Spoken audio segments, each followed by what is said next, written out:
You ever watch YouTube reviews and wonder, like, is that really what it is? Is that really the experience? Is there influence? Is there differences based on your front end and your room and the gear that you're interacting it with? How much does the individual or person that's typing the words or posting the video, how much do they rotate these things through different rooms and different systems and things of that nature? I always wonder that, And this is a speaker that when I got this speaker in-house, and by the way, we're talking about the Clarity 6.2s by Radiant Acoustics. If you haven't checked them out, they are right here behind me. And they run the famed Purify drivers, a beautiful ribbon tweeter, AMT tweeter, with a nice little, almost kind of a horn waveguide and an interesting little approach to that upper treble frequencies. And I got this speaker in after watching a few of the reviews, and I said, wait a minute, this isn't what I thought it was going to be. And typically, that happens from time to time with gear that I get in, but I would say not to this drastic of an amount, if you will. This speaker we got in was so contrasted to what I thought I was going to be getting that I immediately reached out to some of my friends and say, you guys got to come over here and hear this speaker. I rotated this speaker through all three of my listening rooms. I rotated this speaker through a handful of different front ends.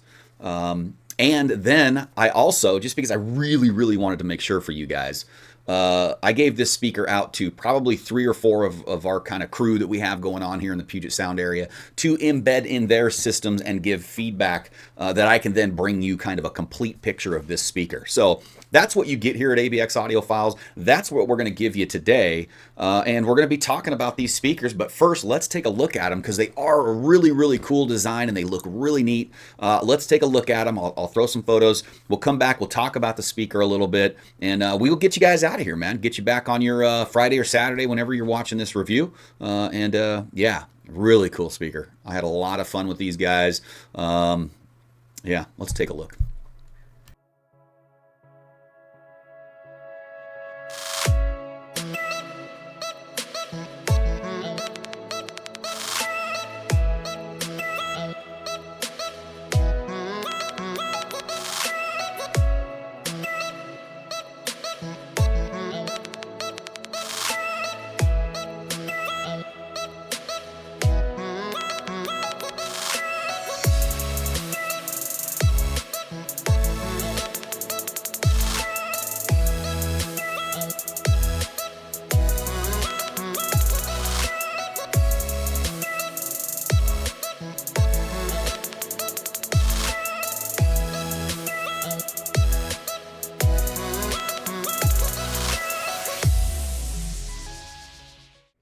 All right, so that was just kind of a quick look at these speakers. And let's just kind of talk about the design and the design philosophy a little bit, right? So first, these things are going to be running a 6.5-inch Purify driver in the front. You guys have heard all about these drivers.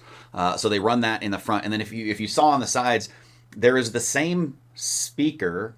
Not necessarily, because it's a passive radiator, so you lose the magnet and all the stuff. And basically, it's just a sealed envelope that kind of makes the box act differently and makes everything kind of work differently together. And you can look into like the science behind passive radiators. I'm not a super schooled up person on it. I understand the concept enough, but they use a dual passive radiator on this system. So there's one on each side of the speaker.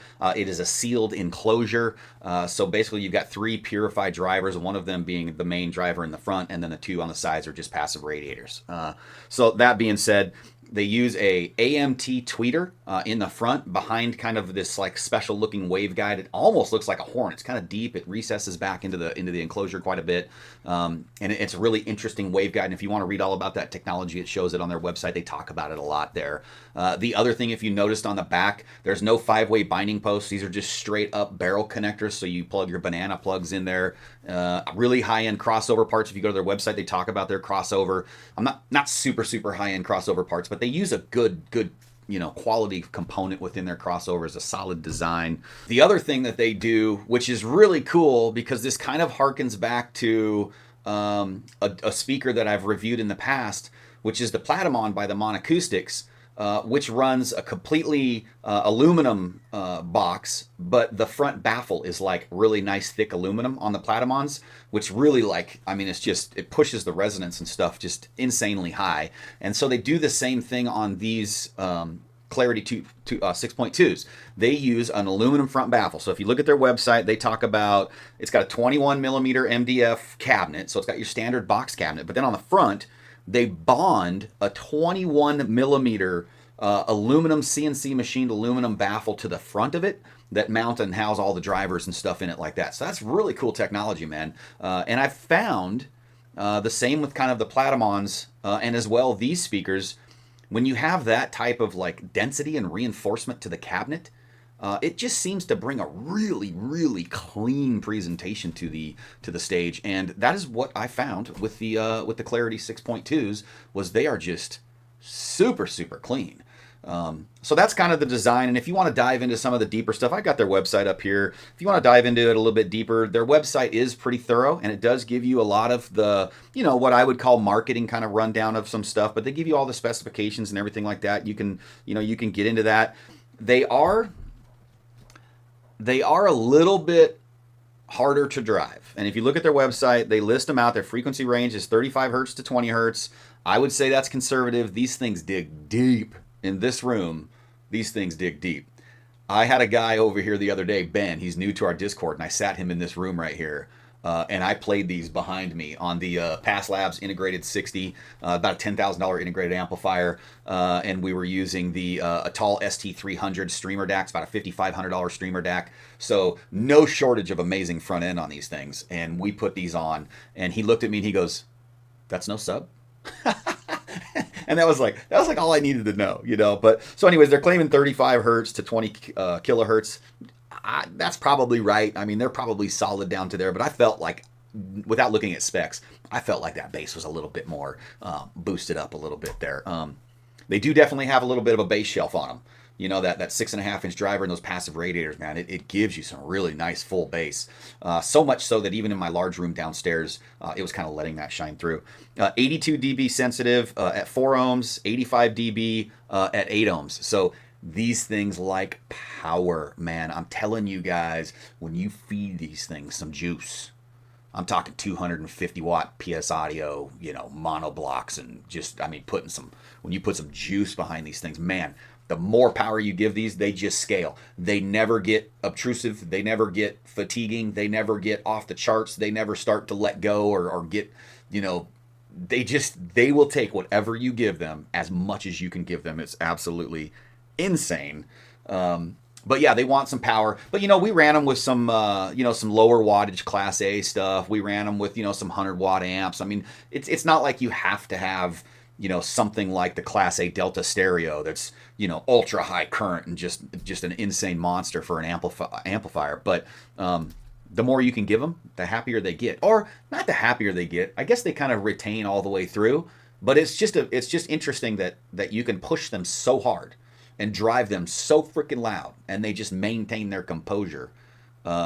It's pretty cool. It's pretty cool. So that's kind of a rundown of that. You know, like I said, the bass was really, really good.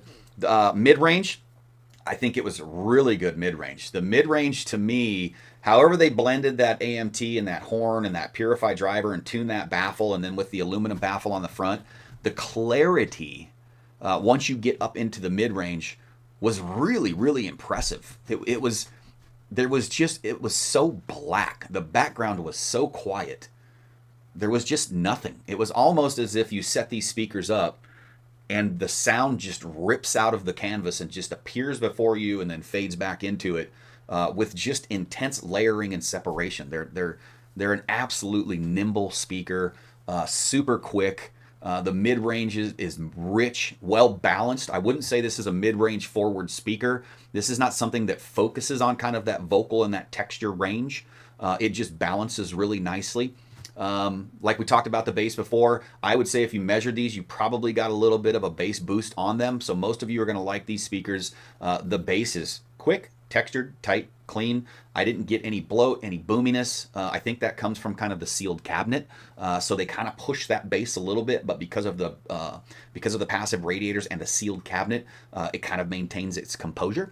And like I talked about in the intro, this is one of those speakers that really blew my mind, because as I watched some reviews on YouTube of this speaker, now we're getting into kind of the treble area of this speaker, there were a lot of guys that were making comments like, you don't want to listen to these on Access. They can get very fatiguing. You know, they get a little bit bright.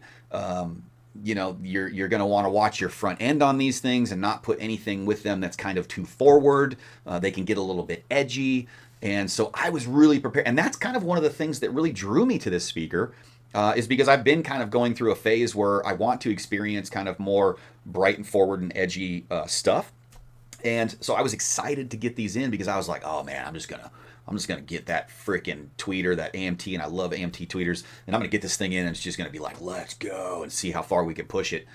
And I got them in, and I set them in my room, in my system, and I put them off axis, basically just straight, right in my main listening room, just straight out, and I turned them on, and I was like, wait a minute, where's this harshness? Where's this forwardness? Where's this glaring thing that I don't want to have these on Access, because I'm not getting it right now? So I started to toe them in, toe them in, toe them in, toe them in. Eventually I had them just straight on Access, and I was just jamming them out. And I'm like, what the hell? What is going on? I literally jump on the Discord and I start typing in, you know, what is up? Is my system wrecked? Is my gear too laid back? I don't know what's going on here. So I had a couple buddies come over and we listened to the same speaker. Same thing. Same experience, right? We got them into the room here. Same experience. We rotated gear through them. We put the Atoll SDA200 on them, which is a pretty damn clean and resolving all-in-one integrated, about $5,000. We put them in my main system. We put them on the Pass Labs, and this Pass Labs integrated 60, even though maybe you have experience with Pass Labs at some of their lower powered Class A stuff, that can kind of get a little bit warm and that little bit of what you would call a classical Class A sound. The integrated 60 is not that. The integrated is sparkly extended. It's got very, very good top end. And I just wasn't getting it. So I ended up sending these speakers to a couple of buddies. They rotated them through. Jason has a very resolving system. Kevin has a very resolving system. You know, Dustin down in Portland, him and John down there, they run the Soul Note A2, you know, which is a good, clear, clean producing unit on some really good front ends. And they all said the same thing. They are like, this is not a forward and edgy speaker. This is almost a little bit of a warm speaker when you get on the top end. And when I say warm, don't confuse that with laid back, not resolving, because these things are clean. These things are dynamic. They are quick. They are absolutely dark and inky on the back. The top end, you know, from your upper mid-range all the way up through to that sparkle coming off the top end of these things is absolute precision, clean, precise, and just totally enjoyable. But I would say that these are not a neutral or a forward speaker. They're not forward leaning. I wouldn't even say they're neutral. I would say they're clean, but they're just a smidge on the warm side, which is absolutely fantastic. And I think that's one of the things that really bent our minds, because this is one of the first speakers that I've heard that has been able to be just a smidge on the warm side, but retain all of that clarity and detail and those micro details just jumping off the canvas and hovering in the soundstage and just being there. Was really impressive, man. And yeah, this was just a really, really trippy speaker. And that was the biggest part of it right there. And so then Tom, my buddy Tom over at ETA Audio, he said, well, quit looking at the YouTube reviews. Let's go check out the written reviews. So we went on a couple of the different magazines and some of the forums and the written reviews. And that's where I saw it. That's where these guys got it. They got what the speaker was. I read it. I was reading them. Tom was sharing them. And everybody was saying the same thing that I was. Jason, Kevin, Dustin, John, everything started to align. I think if you have a forward-leaning front end that maybe lets a little bit of that grit and edge through, you know, depending on whatever the front end is, maybe it can kind of shine through some of that forwardness. But this is not a forward speaker. This is a speaker that you're going to want on axis, nice and tight. And dude, just enjoy what this tweeter brings to the table, man, because it is absolutely fantastic. I really, really like these speakers. $4,900 a pair, $44.95 a pair, so about $4,500 for these things to get in. They are an ultra robust speaker. We've went through the sound, the build quality. I really, really enjoyed my time with these speakers, and so did all of the guys that we gave them to, you know, kind of around our crew. And man, I'm telling you, it's just It's just a fantastic speaker, and they look kind of cool too. They sent me the ones in white, so if you look at them, some of the pictures, somebody was saying they look like a stormtrooper and a minion had a baby. And I was like, yeah, they do kind of look like a little stormtrooperish, you know, but on a mini scale. So I think if I were going to get these, I would probably get the black aluminum face with the wood sides. If you like this white, it is super cool. But then they also come in just straight solid black if you kind of want to check those out. But when they say on their website, experience rich, true. They are a nice, rich speaker. Well-defined bass. I would agree. Sealed passive radiators, purified drivers. Really nice bass. Top notch. Crystal clear mids. 100% agree with that. The mid, and I talked about that already. And pristine highs. So pristine, I like that word because when they say pristine highs, I think of like a medical facility that is pristinely clean. Like it is pristine. Like everything is clean. It is clean. But don't confuse that with forward or edgy or fatiguing, because that's not what these speakers do. These speakers are not fatiguing. I don't care what you see on YouTube. These are not a fatiguing speaker. Maybe you can make them fatiguing if you picked a DAC and a streamer. Like if you picked some super high end like SMSL, like super clean, like any DAC that just measures crazy clean, with a streamer that's just crazy clean, maybe on some like GANFET Class D amplification or something. I mean, if you just made your front end so sterile and so forward that you push these things through, I mean, maybe you could get there, but whew, man, you'd have to try hard. So anyway, I think they're cool.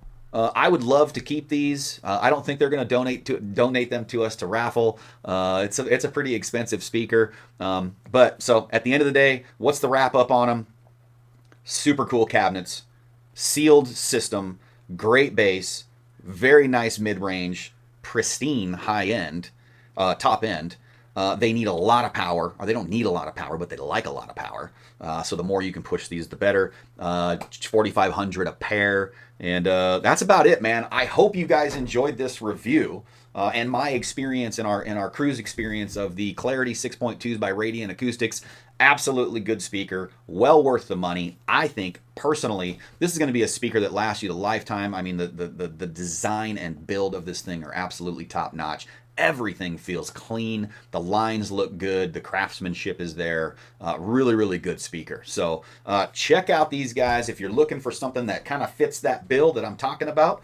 I would recommend these speakers for the money. $4,500 for stand mounts or bookshelves. It is kind of a saturated market. There are a lot of options out there. I would say this probably should be, you know, in your top 5, kind of looking at some stuff from maybe Dynaudio, ATC, Atohm, looking at the like, GT series speakers, I would probably put them kind of in this category as well. Yeah, just super cool. And if you like that ribbon tweeter, that AMT, man, come on. Yeah, cool stuff. All right, guys, we'll catch you later.